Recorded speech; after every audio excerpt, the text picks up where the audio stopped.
बिहार की सभी विपक्षी पार्टियों से मैं कहना चाहता हूं, खूब मेहनत कीजिए, खूब रैलियां कीजिए। मैं भी खूब मेहनत और रैलियां करूंगा। पार्टी के हमारे कार्यकर्ता भी रैली और मेहनत कर रहे हैं।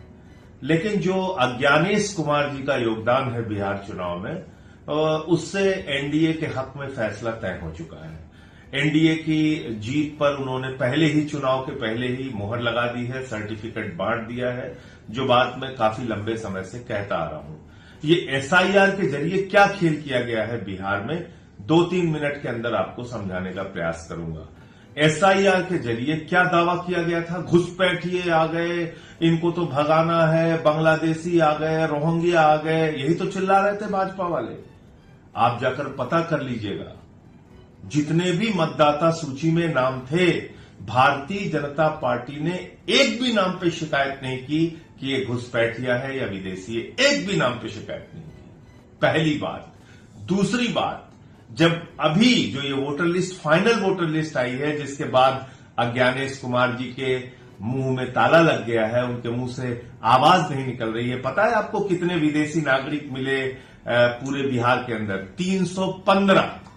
कितने मिले? 315। और उन 315 विदेशी नागरिकों में ज्यादातर हिंदू हैं, 78 मुसलमान हैं।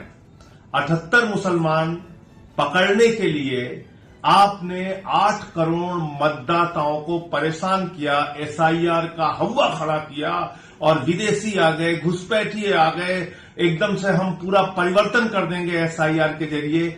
यह दावा कौन कर रहा था? अज्ञानेश कुमार जी कर रहे थे। इसलिए उनकी मूर्खता और अज्ञानता पर मुझे हंसी आती है। हालांकि वो बहुत चालाक आदमी है। ये अज्ञानता में वो कुछ नहीं कर रहे थे। वो दरअसल जो कुछ भी कर रहे थे मोदी जी के इशारे पर कर रहे थे, भारतीय जनता पार्टी के कहने पर कर रहे थे। और क्या खेल किया है इस फाइनल लिस्ट में, वो भी आप समझ लीजिए।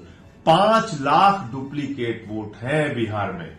जो मौजूदा सूची हुई है, जो फाइनल हुई है सूची, उसमें 5 लाख डुप्लीकेट वोट हैं। यानी कि एक मतदाता 2 जगहों पे, ऐसे 5 लाख मतदाता है। एक मतदाता 2 जगहों पे, जिनका एड्रेस सेम है, पता सब कुछ एक जैसा है, नाम एक जैसा है, सब कुछ एक जैसा है, ऐसे 5 लाख मतदाता है।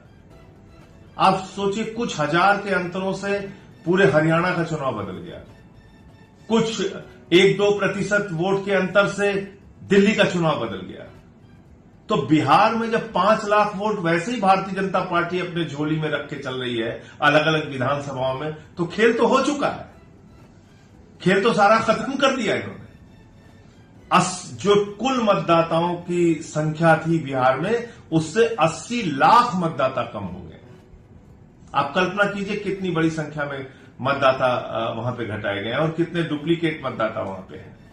तो इतने गड़बड़ झाले वाली वोटर लिस्ट से विपक्ष की पार्टियां चाहे जितनी मेहनत कर लें, चाहे जितना प्रचार कर लें, चाहे जितनी रैलियां कर लें और सभाएं कर लें, उन्होंने तो वोट चोरी कर रखी है, घपला और घोटाला कर रखा है। तो चुनाव में जो एसआईआर के जरिए घपला करने का मकसद मुख्य चुनाव आयुक्त अज्ञानेश कुमार जी और नरेंद्र मोदी जी का था, वो बिहार में सफल हो चुका है। और इस मतदाता सूची के आधार पर अगर वहां चुनाव होता है, तो नतीजे आज आप मुझसे लिख के ले लीजिए कि सर्टिफिकेट पहले ही जीत का एनडीए के प्रत्याशियों को चुनाव आयोग ने बांट दिया है।